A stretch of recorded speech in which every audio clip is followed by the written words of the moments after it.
Good evening students and welcome once again to our online classes. This is the second session of your online classes and today itself I am going to discuss with the poetic devices which I have discussed it earlier with you. Now there are remaining poetic devices which we are going to discuss with you. Now there are 5 poetic devices written on the board. First one is repetition, second antithesis, third onomatopoeia, then euphemism and then irony. So to start with, we have a first poetic device, that is repetition. Very simple to understand. In repetition, we repeat a word. We repeat a word or a phrase in a particular statement. Simply the words and the phrases are repeated. Words and phrases are repeated in a particular statement. For example, all I did, smile and smile and smile. Now this first example is taken from the first poetry of your book, that is My Mother at 66. As you can see, the word smile has been repeated. The word smile has been repeated. Smile and smile and smile. Do not get confused with alliteration. Alliteration is also a repetition, but repetition of an initial consonant sound. In alliteration, do not get confused with alliteration. In alliteration, consonant sound, consonant word has been repeated. Consonant word has been repeated. For example, we have used in alliteration is simple sheep, where S consonant simple, S consonant sheep. But both the words are different. But here in repetition, words are same. Words are same, but in alliteration, words are different. They only start with initial consonant words. They only start with initial consonant alphabet only. Now the next poetic device is antithesis. Once again, a very simple poetic device. Antithesis, in it, opposite words are used in a statement. Words which are opposite in their meaning are used in a statement, in a stanza. For example, come, go, day, night, up, down. Now the next poetic device is onomatopoeia. Now onomatopoeia, in it the words are made from their sounds. The words are made from their sounds, which means that we made a word from a sound. The sound which they make, the sound, any object or anything, sound that is made by any object or anything is made as a word or taken as a word. For example, chatter, chatter. Chatter, chatter. Chatter, chatter means when any object hits with any other hard object.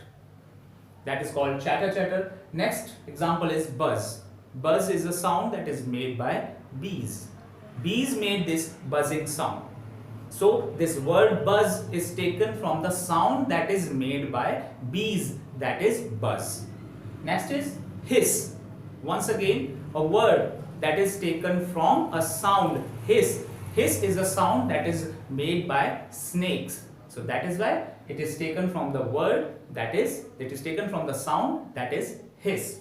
So this is called onomatopoeia. Now the next example, next poetic device is euphemism. Euphemism. Very useful poetic device for you.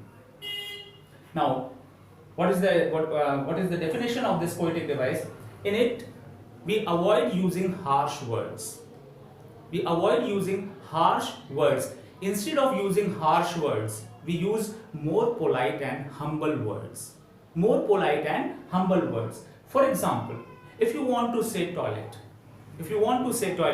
then instead of using toilet, you must say washroom or loo.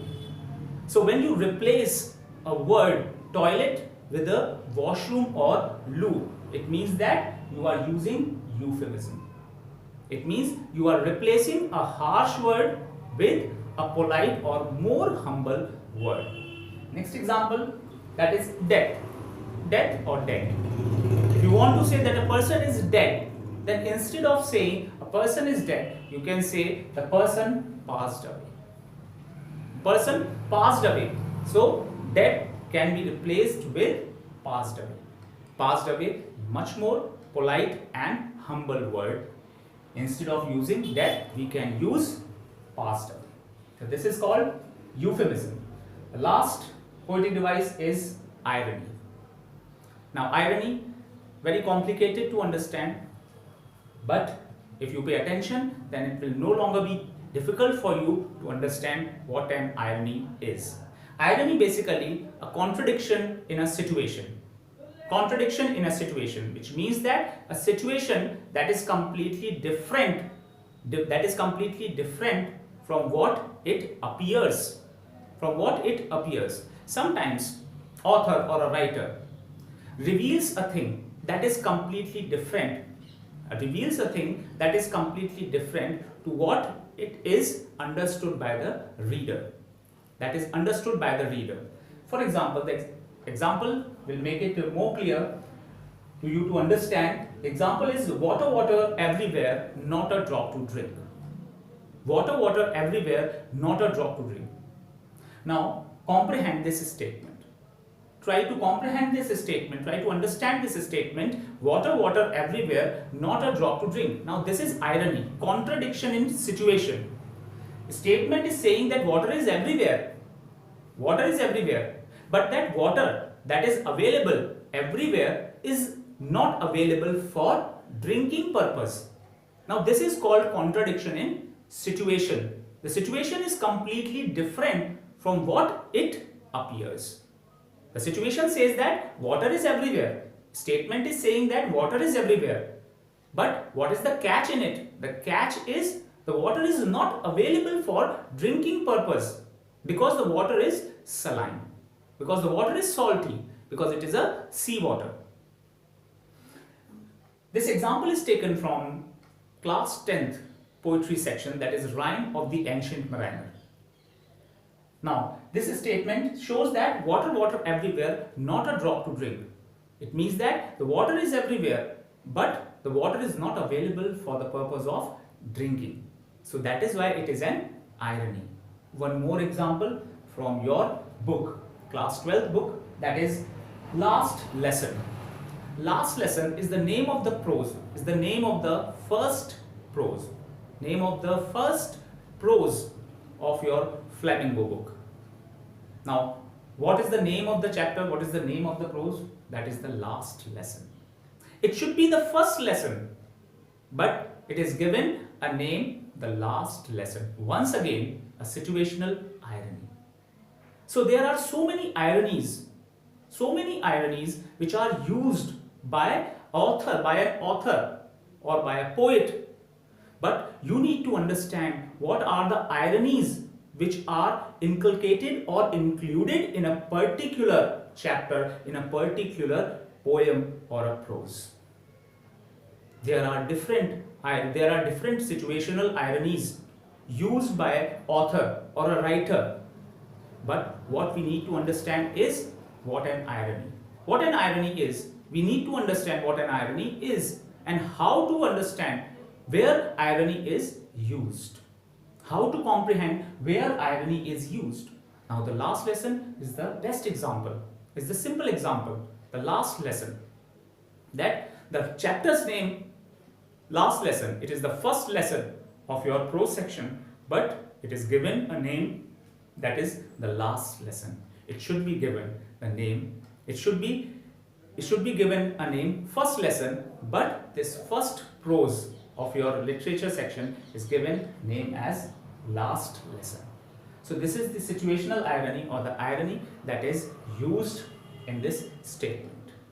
I hope you all have understood what an irony, euphemism, onomatopoeia, antithesis and repetition is. If you have any queries regarding these topics which we have discussed, you can ask me any questions. You can ask me questions anywhere. You have my WhatsApp number, you have other sources as well. So you can ask me there. Till then, thank you. Goodbye. See you in the next session with some more poetic devices. Take care. Be safe.